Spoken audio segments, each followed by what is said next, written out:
Deus te ama. Fato. Deus te ama. Mas no mundo terás aflições. Sim, no mundo terás aflições, frustrações, decepções, desemprego, morte, câncer, cegueira, depressão. No mundo terás diabetes, dívidas, retrocesso, abandono, erro, ausência, divórcio, falência. No mundo terás nudez, perigo, guerra, espada, esterilidade, prisão. No mundo terás crises, problemas, saudade, solidão. Porque os valentes nem sempre vencem a corrida. Os valentes nem sempre triunfam na guerra. Os sábios nem sempre têm comida. A riqueza nem sempre é dos prudentes e a honra nem sempre é dos inteligentes. Porque o tempo e a sorte pertencem a todos. E no silêncio e na solidão você desconfia. Aí você duvida, porque Deus te ama, mas não prometeu te privar de tudo isso. Porque nem a seu próprio filho poupou. E Jesus sabe o que é padecer aflições. No Getsêmani, Jesus orou em grande agonia. E nem por uma hora seus discípulos puderam lhe fazer companhia. Na flagelação, sua pele foi dilacerada. E com uma coroa de espinhos, sua cabeça foi coroada. Sobre suas vestes lançaram sorte, e ele levou em seus ombros o instrumento de sua própria morte. Seu corpo em chagas foi moído, como um vaso na mão do oleiro. E assim, Jesus foi erguido, pregado, crucificado no vil madeiro. O ar entrava em seu pulmão, mas não saía. Jesus estava sendo envolvido pela iminente asfixia. Ele enfrentou as dores, o martírio, a humilhação, o pecado da humanidade, todos os seus desgastes. E como filho ele clamou: meu Deus, por que me desamparastes? E morrendo assim, de maneira atroz, Jesus entregou ao Pai o seu Espírito, cumprindo o sonho de morrer por todos nós.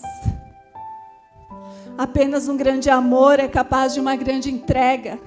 Você não passa por nada sozinho, você não enfrenta nada sozinha. Deus não prometeu a ausência do sofrimento, mas Ele prometeu sua própria presença todos os dias. Olhe para a cruz e veja Jesus morrendo por você. Olhe de novo, e a cruz está vazia. Olhe para o sepulcro e veja o corpo de Jesus ali.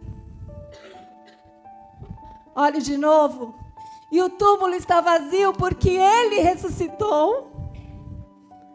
Olhe para o céu e veja Jesus assentado à direita de Deus. Olhe de novo, e em breve Ele não estará mais lá, pois descerá para buscar você. Filho amado, igreja amada, foi, é e será sempre por você, para que você tenha vida, qualidade de vida e vida em abundância.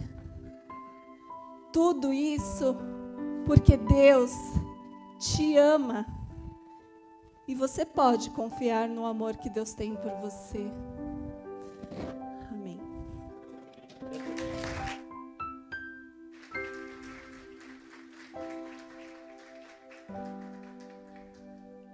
João capítulo 1, do versículo 35 a 51. Abram as Bíblias, depois nós estaremos lendo os textos, mas por enquanto abram aí em casa só as Bíblias. Não precisa por agora não, depois vamos estar colocando. Acompanhe na Bíblia que você tem, no celular, acessando. No dia seguinte, João estava outra vez na companhia de 2 de seus discípulos, e vendo Jesus passar, disse: Eis o Cordeiro de Deus. Os 2 discípulos, ouvindo dizer isso, seguiram Jesus. E Jesus, voltando-se, vendo que o seguiam, disse-lhes: O que vocês estão procurando? Eles disseram: Rabi, onde o Senhor mora? Rabi quer dizer mestre. Jesus respondeu: Venham ver. Então eles foram e viram onde Jesus estava morando e ficaram com ele aquele dia. Eram mais ou menos 4 horas da tarde. André, o irmão de Simão Pedro, era um dos 2 que tinham ouvido o testemunho de João e seguido Jesus. Ele encontrou primeiro o seu próprio irmão, Simão, a quem disse: Achamos o Messias. Messias quer dizer Cristo. E o levou a Jesus. Jesus olhou para ele e disse: Você é Simão, filho de João, mas agora será chamado Cefas. Cefas quer dizer Pedro. No dia seguinte, Jesus resolveu ir para a Galiléia e encontrou Filipe, a quem disse: Siga-me. Esse Filipe era de Betsaida, cidade de André e de Pedro. Filipe encontrou Natanael e lhe disse: Achamos aquele de quem Moisés escreveu na lei e a quem se referiram os profetas, Jesus, o Nazareno, filho de José. Então Natanael perguntou: De Nazaré pode sair alguma coisa boa? Filipe respondeu: Venha ver. Jesus viu Natanael se aproximar e disse a respeito dele: Eis um verdadeiro israelita, em quem não existe fingimento algum. Natanael perguntou a Jesus: De onde o Senhor me conhece?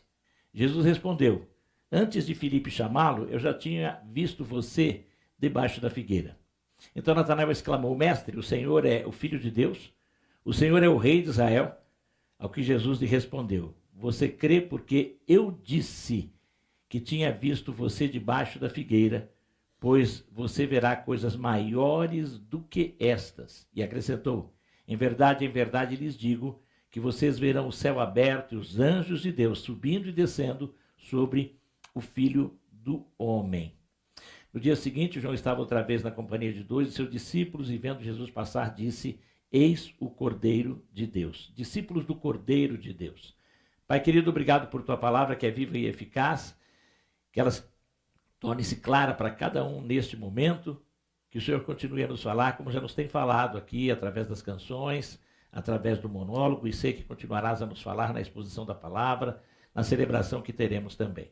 Em nome de Jesus, amém. João 1, 35 a 39, a primeira parte, aponta a continuação da história que nós já temos ouvido, estaremos lendo em todos estes, em vários domingos a seguir, do Evangelho de João. E nesse texto, aí sim, João 1, 35 a 39, pode colocar. Vamos ler juntos? Todos. No dia seguinte, João estava outra vez na companhia de 2 dos seus discípulos. E vendo Jesus passar, disse: Eis o Cordeiro de Deus. Os 2 discípulos, ouvindo-o dizer isso, seguiram Jesus. E Jesus, voltando-se e vendo que o seguiam, disse-lhes: O que vocês estão procurando? Eles disseram: Rabi, onde o Senhor mora? Rabi quer dizer mestre. Jesus respondeu: Venham ver. Então eles foram, viram onde Jesus estava morando e ficaram com ele aquele dia. Eram mais ou menos 4 horas da tarde. Jesus foi batizado por João o Batista, conforme a maioria conhece na história, na Bíblia. João Batista, o profeta, e a Bíblia diz que o último dos profetas, naquele sentido que encontramos no Velho Testamento, profetas que anunciavam o rei, o Messias que viria, a esperança de Israel. E quando João Batista vem, muitos chegam a perguntar se era ele o próprio Messias, o próprio Cristo. Messias e Cristo, a mesma coisa. Cristo em hebraico, Messias ou Mashiach em hebraico, Christus em grego, mas o mesmo sentido, é a mesma palavra. E João responde: Não sou eu sou aquela voz que clama no deserto. E quando ele está falando isso, ele estava preparando e teve um grupo de seguidores, de discípulos dele que estavam com ele, mas ele dizia: vocês têm que se preparar para o reino que há de vir, para o rei que virá. A palavra Messias se referia muitas vezes a rei. No Velho Testamento, o ungido para reinar era o Messias. Também a palavra vai se referir a profetas. Alguns profetas são anunciados como Messias, ungidos de Deus. E também essa palavra muitas vezes é anunciada e apresentada para os sacerdotes. Alguns sacerdotes são chamados também de os ungidos de Deus, principalmente no final do Velho Testamento, é dito que eles também eram ungidos de Deus, Messias, escolhidos, ungidos, separados. Mas o grande Messias ainda estava por vir, e João vem para anunciar, para apresentar, porque o reino começaria com a chegada do rei, o Messias, do sacerdote maior e do grande maior de todos os profetas, que ia além de um simples profeta. João Batista fez isso, Batista porque batizava, preparando, inserindo as pessoas naquele novo reino. Até hoje, os judeus, alguns grupos judaicos, usam o batismo. Tem um nome é um outro nome em hebraico dessa cerimônia de imersão, e muitas sinagogas têm tanques ou piscinas onde eles fazem isto. E estes batismos que eles realizam, eles fazem para introduzir, além de servir em alguns momentos para purificação, uma mulher depois que encerra o seu ciclo menstrual, antes de participar dos trabalhos na sinagoga, ela tem que fazer esses batismos. Ela vai até o tanque e é mergulhada, muitas vezes 12 vezes, uma por cada tribo de Israel. Mas também quando um prosélito, alguém que se converte ao judaísmo, pode ser homem ou mulher. Se for homem, terá que ser circuncidado, e depois da circuncisão ele vai ser também batizado, ele vai ser mergulhado. Esse batismo, portanto, era comum, não era incomum na época, mas ou servia para uma introdução para os gentios, para os que não eram judeus, ou servia para purificações de erros e pecados. João Batista começa um novo tipo de batismo, a mesma cerimônia, mergulhando o corpo inteiro, por isso ele foi para um lugar onde tinha bastante água, por isso ele atravessa o Jordão e vai para a região na época chamada de Pérea, hoje é a Jordânia. Ele vai do outro lado, porque do outro lado as autoridades do templo, os sacerdotes e o sinédrio, não tinham autoridade. Eles não podiam chegar lá e proibir e prender João Batista, porque ele estava do outro lado. Ele atravessou o Jordão, ele estava na outra região, quase um outro país, mas que era uma região, porque tudo era governo romano, mas Roma respeitava as autoridades locais. E ali eram outras autoridades, era um dos Herodes, e não havia mais problema algum, por isso João Batista vai para o outro lado, mas uma região que tinha bastante água naquela época. Hoje tem pouquíssima, mas naquela época tinha muita água, e ali ele podia mergulhar as pessoas em qualquer época do ano. Era próximo à foz do Rio Jordão, o rio se alargava bastante. Então, em qualquer época do ano, ele teria lugar para mergulhar as pessoas, não dependeria das piscinas que existiam, que muitas vezes até dependiam, eram cisternas que dependiam das águas da chuva. E ele está, mas agora dizendo, vocês têm que se arrepender e de uma vez fazer essa imersão, esse mergulho, para começar a introdução no reino que está por vir, que virá com o rei, o Messias. E quando o Messias se aproxima, ele aponta e chama de Cordeiro de Deus. O Cordeiro estava muito claro na mente dos judeus, e nós temos falado, e domingo passado foi muito bem clareado isto, quando se fala do Cordeiro, do sacrifício que era feito no lugar do pecador. Um cordeiro morria levando sobre si a culpa do pecador. O Cordeiro de Deus, o Cordeiro, não seria mais um animal, mas seria o ser perfeito, e o único ser perfeito, o próprio Deus encarnado, portanto, Jesus, que mais tarde vai se tornar muito claro, naquele início eles não entendiam, mas que veio para o sacrifício, que veio para morrer, que veio para levar sobre si os pecados. E quando João aponta eis o Cordeiro, eles já começam a entender, alguns dos discípulos de João, que o Cordeiro agora é aquele Messias, é aquele ungido, é aquele que foi separado. Eles não estão entendendo direito as coisas, Mas 2 deles, o texto que lemos diz que 2 deles, um é identificado como André, o outro é provavelmente João, o evangelista, o autor do livro é provável, mas não diz o nome dele. 2 deles estavam, que seguiam e eram discípulos de João, agora se convidam para seguirem Jesus.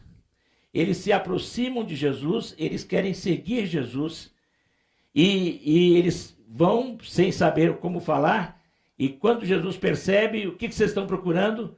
Olha, nós queremos saber, e já o chamam de mestre. Rabi é mestre.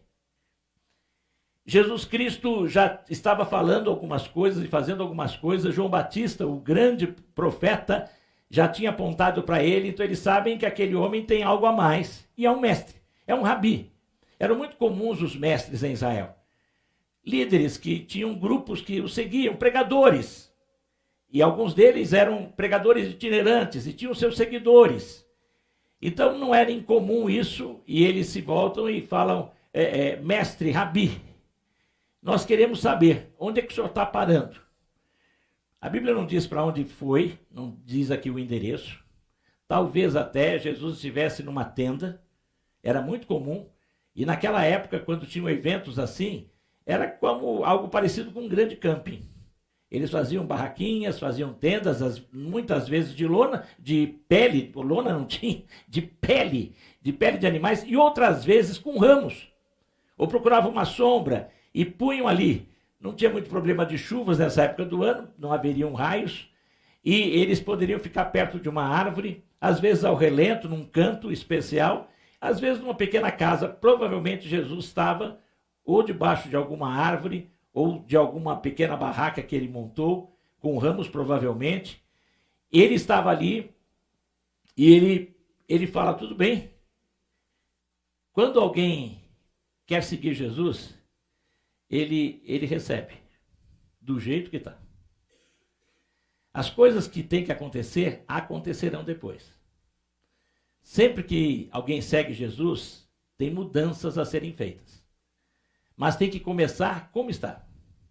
Eles não tiveram que se preparar, eles não se despediram de ninguém, eles foram atrás de Jesus. Alguém imagina que talvez eles tenham dito alguma coisa para João, mas o texto não diz que eles foram e seguiram Jesus. E já era 4 da tarde, o final do dia. Às 6 as atividades encerravam, era o pôr do sol. E quando eles chegavam, porque em algumas versões traz a hora 10ª. A contagem daquela época, o tempo era dividido de 12 em 12 horas. Então ia do pôr do sol, que se tornava o 0, até a 12ª hora, que seria ali o início, o final da manhã, e depois se estendia durante o dia, e aí ia sendo contado, primeira hora, hora terceira, hora nona, hora 10ª, provavelmente 4 da tarde. Eles já estavam no final do dia se aproximando. Alguns acham que eles talvez saíram e conversaram com Jesus rapidamente, outros acham que talvez eles ficaram.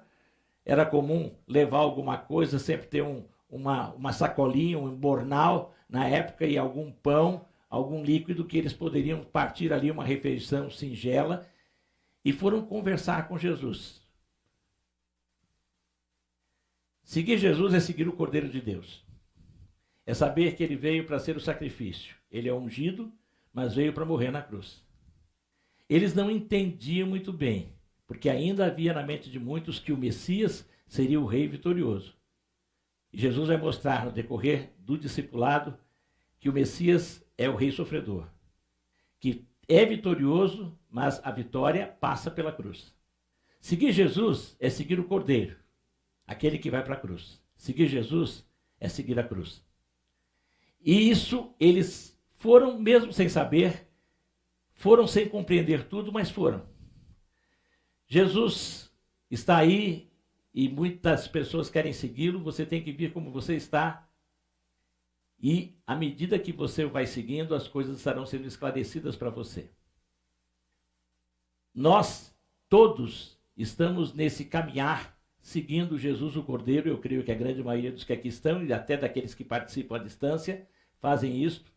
E temos que saber isto, que a gente não vai conseguir entender tudo, e talvez até o fim da vida a gente não vai entender tudo, e não vai mesmo. Mas nós temos que seguir, porque ele é o Cordeiro. Ele é o enviado de Deus. E é isto que eu preciso. Agora saiba que seguir o Cordeiro é o caminho da cruz. Tem glória, mas tem cruz. Como foi declarado aqui, tem vitórias, mas tem dor. Tem sofrimento e tribulação. Tem presença, consolo. Tem restauração. Eles foram e continuaram, e o versículo 40 depois continua, do versículo 40 ao 42, vamos ler também.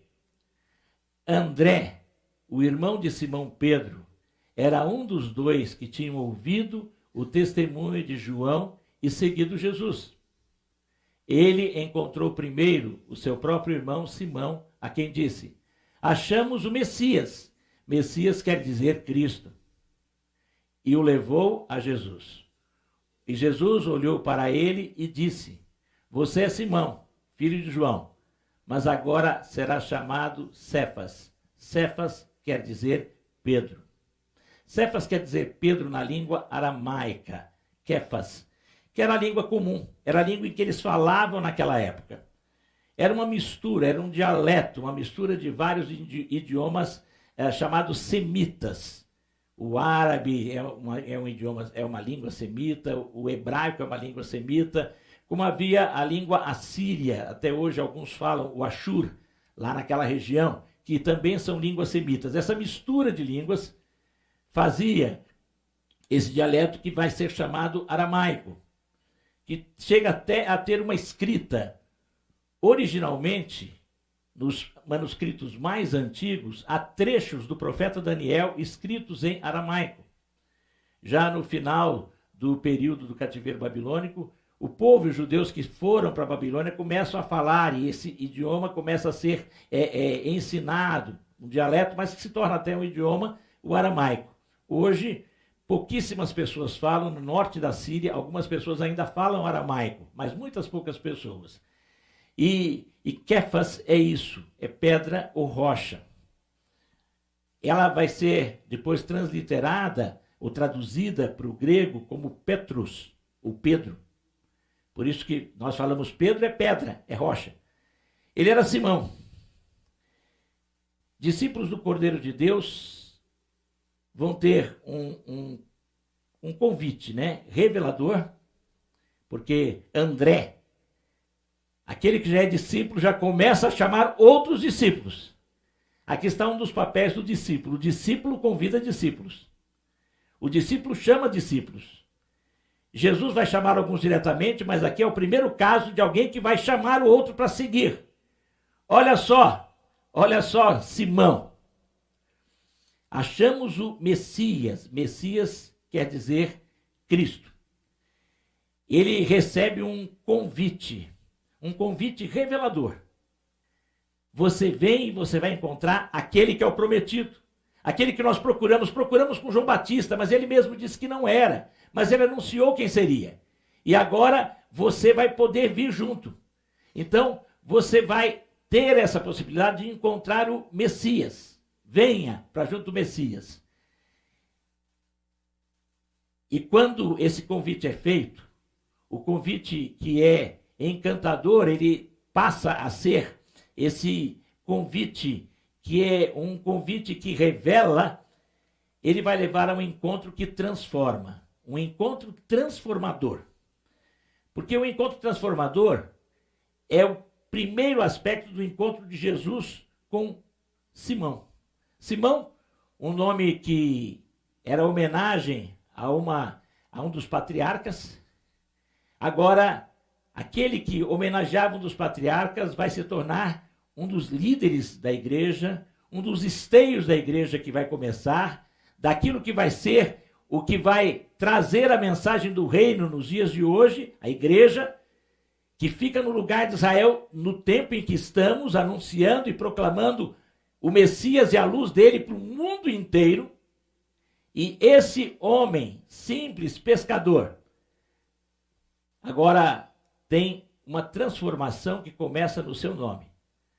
Porque o nome não era simplesmente, naquela época, uma grafia de uma sonoridade interessante. Quando pensamos num nome, muitas vezes pensamos isso, em sonoridade. Um nome bonitinho, Henrique, por exemplo. Bonitinho, um som gostoso, agradável, principalmente para os pais. Henrique, né? Que coisa gostosa. André, pode ser Priscila. Tantos nomes assim que são Henry, por exemplo, né? Vão sendo nomes assim agradáveis, gostosos de se ouvir. Alguns são homenagens, algumas homenagens, quem é homenageado ou quem recebe vai homenagear não se agrada tanto, né? O Sebastião da vida, tem mais outros, né? Ficam assim, mas você está levando. Agora, na época, o nome revelava uma mensagem, levava uma mensagem. Ou era alguma coisa que caracterizava quem tinha o nome, conforme ele nasceu. Por que que aquele que nasce segurando no pé do irmão é chamado de usurpador? Usurpador. Jacó é usurpador. O que pega no pé, o que quer tirar o lugar do outro. Por isso, usurpador. Mais tarde, ele tem um encontro transformador com Deus e se torna Israel, o que luta com Deus, o que vê Deus. E aquele que veio como um homem cabeludo, peludo, por isso Esaú, que é o peludo, no momento de fraqueza, troca a bênção por um prato de lentilhas vermelho e passa a ser conhecido como o vermelho, Edom. As mudanças de nomes que aconteciam apontavam para mudanças que ocorriam na vida, no percurso das pessoas, acidentes, incidentes, e o nome Cefas, Pedro, Petrus, vai indicar aquilo que vai acontecer com aquele homem.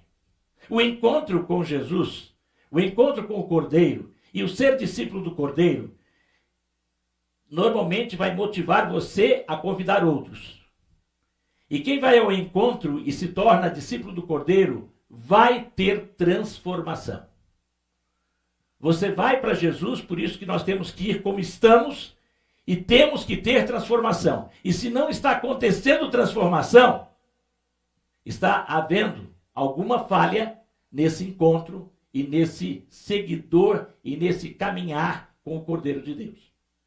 Porque estar com o Cordeiro é ter vida transformada, uma transformação que acontece diariamente. Que muitas vezes tem um impacto inicial, muitas pessoas que têm um encontro com Jesus, na hora abandonam vícios. Conheci pessoas que saíram do culto em que entregaram a vida a Cristo e jogaram fora o cigarro, o maço de cigarro, que chegaram em casa e esvaziaram as garrafas de bebidas. Sei de outros que às vezes não tiveram na mesma hora tais impactos e transformações, mas com o tempo tiveram mudanças. E outros que talvez tenham esse tipo de mudança, mas não têm outras mudanças e demoram para ter outras no caráter, na maneira de ser, no temperamento. Por isso, a necessidade de estarmos preparados para saber que ser discípulo do Cordeiro é ser impactado para ser transformado. Você tem que ter transformação. E hoje é um momento excelente para pensarmos e refletirmos sobre isto. O Cordeiro de Deus tem produzido transformações na minha vida, no meu caráter, nos meus hábitos. Eu tenho melhorado, eu tenho crescido, eu tenho me fortalecido. Pedra como uma coisa forte, ou meu coração tem ficado petrificado como algo duro e impenetrável? Em alguns momentos, esse Pedro foi uma pedra dura. Depois, ele se deixou moldar e se tornou base da igreja de Jesus. O encontro com o Cordeiro, e nós vamos ler agora versículos 43 e 44, e vamos fazer a leitura juntos, todos, em casa também leia.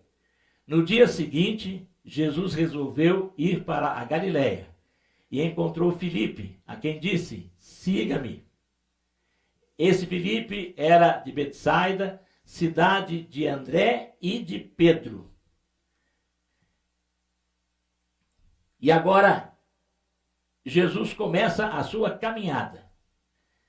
Ser discípulo de Jesus é ser seguidor de Jesus, é caminhar com Jesus. Hoje fala-se muito em seguidores, né? E tem muita gente que quer ter seguidores. Eu tenho tantos seguidores. Eu estou seguindo fulano. Discípulo é seguidor. Eu não sei, porque eu acho que eu não estou nesse negócio de seguidor. Não sou contra quem está seguindo alguma coisa aí. Mas não deixe nunca de seguir Jesus. Se aquilo que você está seguindo está desviando você do Cordeiro, abandona e siga o Cordeiro. Ou siga quem segue o Cordeiro. Se você tem seguidores, que os seguidores não sejam simplesmente seus seguidores. Não importa o que tudo isso significa. Eu sei que tem gente aí que faz vídeos para ensinar isso, aquilo, e me seguem para aprender, mas não deixe de ensinar sobre Jesus. Eu acho muito interessante, a Estela é seguidora. A minha esposa, quem não está aqui, não sabe, ela é seguidora, ela segue. Mas eu achei interessante que ela segue, mas ela é seguidora de Jesus acima de tudo. E nem sempre ela me segue, ainda bem, né? Porque não deixa de fazer muitas coisas. Segue ao meu lado e eu tenho que seguir com ela.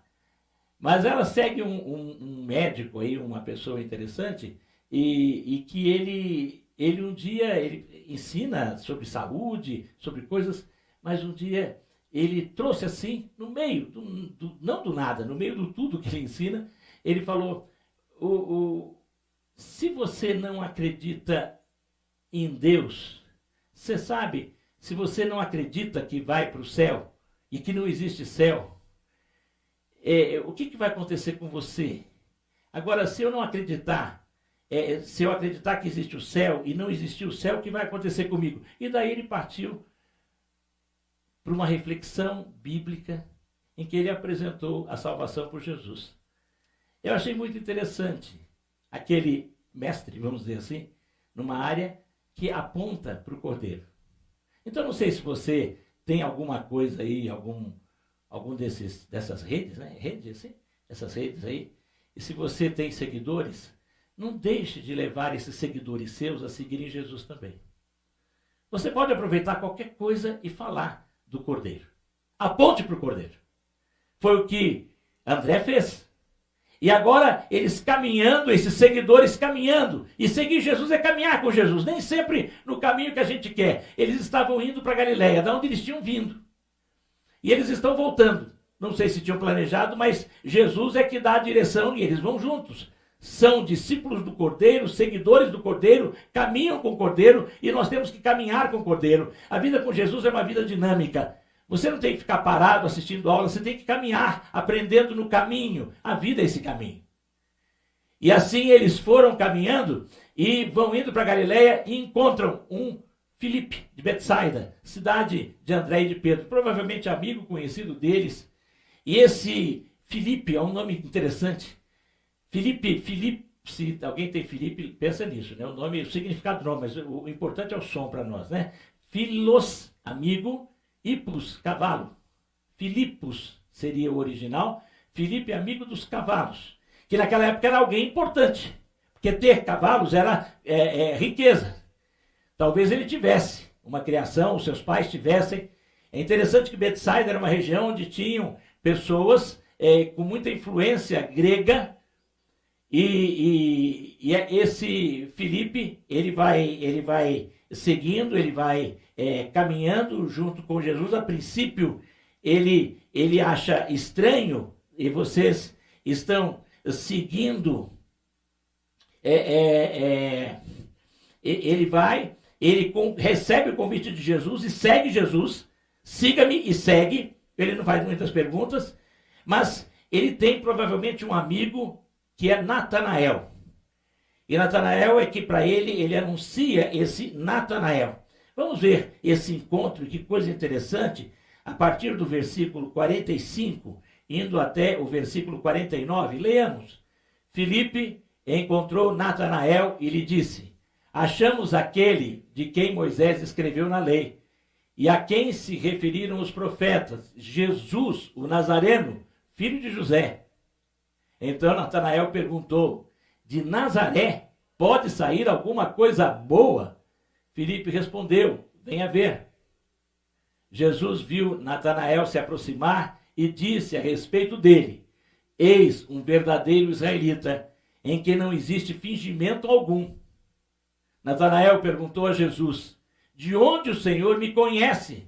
Jesus respondeu: antes de Filipe chamá-lo, eu já tinha visto você debaixo da figueira. Então Natanael exclamou: Mestre, o Senhor é o Filho de Deus. O Senhor é o Rei de Israel. Que coisa estranha. Do nada ele faz essa declaração. Ele que duvidou. Só porque Jesus disse que viu ele debaixo da figueira. Mas sabe o significado disso? Eu estava lendo e estudando, a gente vai aprendendo cada vez mais, e eu nunca tinha parado para pensar, e agora estudando um pouquinho mais, lendo um pouquinho mais, as figueiras eram famosas em Israel porque elas tinham sombras. E era muito comum os estudantes da lei fazerem as leituras numa parte do dia mais quente, e eles iam, para não serem incomodados por ninguém, para o campo, procuravam uma figueira de sombra, e lá levavam rolos, que iam estudando, lendo, decorando. Provavelmente Natanael, porque quando Jesus fala, Jesus não está brincando, ele está dizendo, aí está realmente um israelense, não existe fingimento. Ele é um seguidor da Torá, da lei, ele estuda a lei, e ele aplica a lei. Jesus diz isso com sinceridade, porque ele conhecia o interior, como ele conhece o meu e o seu interior. E ele sabe a minha e a sua intenção, até em segui-lo, até em procurar, até em estar aqui hoje. Ele sabe. E quando ele fala isso, Natanael leva um susto, porque Natanael não estava à toa debaixo da figueira. Natanael estava estudando a Torá debaixo da figueira. Era um estudante. Então Jesus, quando ele vê isso, e provavelmente Natanael devia estar estudando, e Natanael devia estar perguntando quando virá o Messias. Porque naquela época muitos falavam do Messias, vários Messias estavam se levantando naqueles dias em Israel. Falsos Messias, é claro. Mas era um período porque o Império Romano aumentava a sua opressão e os judeus não viam a hora de escapar e achavam que o Messias daria o escape para eles. E aquele Natanael, provavelmente, ele estava embaixo da figueira pedindo a Deus, quando virá o Messias? Por isso que a reação dele é assim, uma coisa tão exuberante. Quando ele vê, e quando ele diz, eu te vi embaixo da figueira, Jesus estava dizendo, eu vi você perguntando do Messias. Eu vi você estudando o Messias. Eu sei qual é a sua angústia. Eu sei qual é a sua procura e eu estou aqui. Não tem dúvidas. Natanael agora reconhece e não vai ter dúvida. Ele vai fazer essa grande declaração.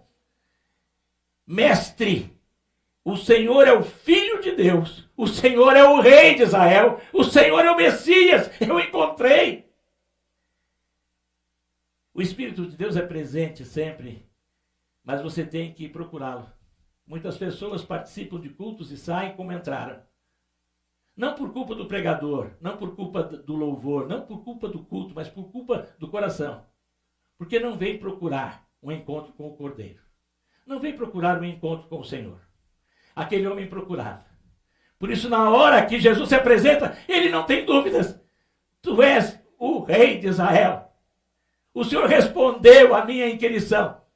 Agora, quando você entra, eu sei de muita gente que já participou de culto, eu já participei de culto, em que de repente parece que o pregador leu a minha mente. Em que de repente parece que a minha esposa falou tudo para o pastor. E eu fico meio chateado com ela. E ela vira para mim e fala, não falei nada. O Espírito Santo revela. O Espírito Santo responde. Mas depende de você estar buscando e procurando. Aquele homem estava procurando e teve o encontro com o Messias. Natanael. Esse nome Natanael não vai aparecer mais. Ele aparece aqui. Na lista dos discípulos, junto de Filipe, porque ele era amigo de Filipe, vai aparecer nos 3 evangelhos sinóticos, Mateus, Marcos e Lucas. João não traz a lista dos 12, Mateus, Marcos e Lucas trazem. E Atos vai trazer depois também, Atos capítulo 1. Mas a lista dos 12 vai aparecer o nome Bartimeu. E a maioria dos estudiosos entendem que Natanael é o Bartimeu. Bartimeu, filho de Timeu ou de Ptolomeu. Que provavelmente Natanael era o nome hebraico dele.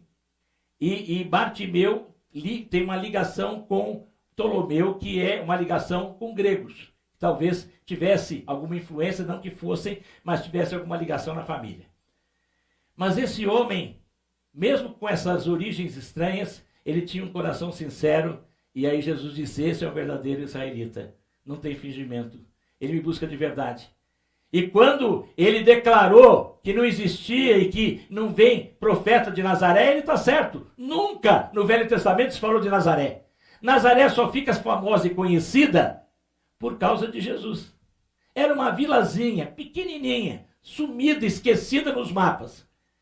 Vai aparecer pela primeira vez a menção dela fora da Bíblia, vai ser no ano 135, quando os judeus são totalmente expulsos ali da terra e eles se espalham, e aí num mapa, numa inscrição lá rabínica, vai aparecer o nome Nazaré.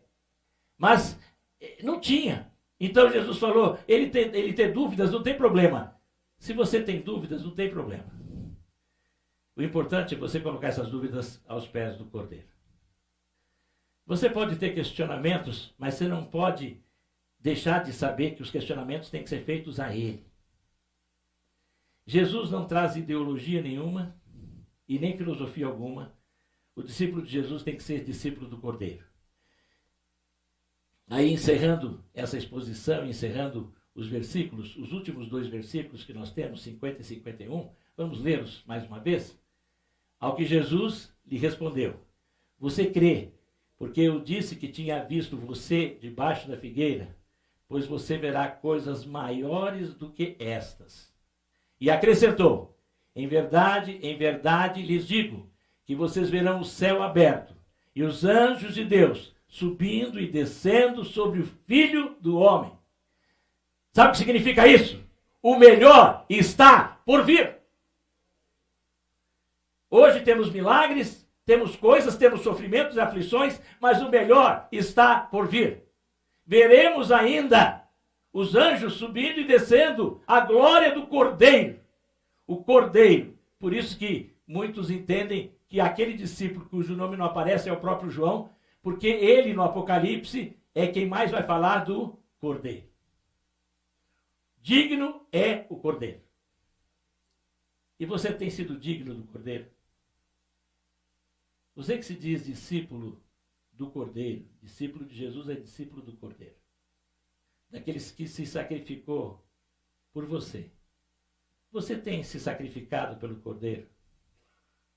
Um grande seguidor do Cordeiro que vem mais tarde, Paulo, vai dizer, rogo-vos, pois, irmãos, que apresentem os seus corpos, as suas vidas, tudo que vocês são e têm, como sacrifício vivo, santo e agradável a Deus. Esse é o culto verdadeiro, da razão, e não só da emoção.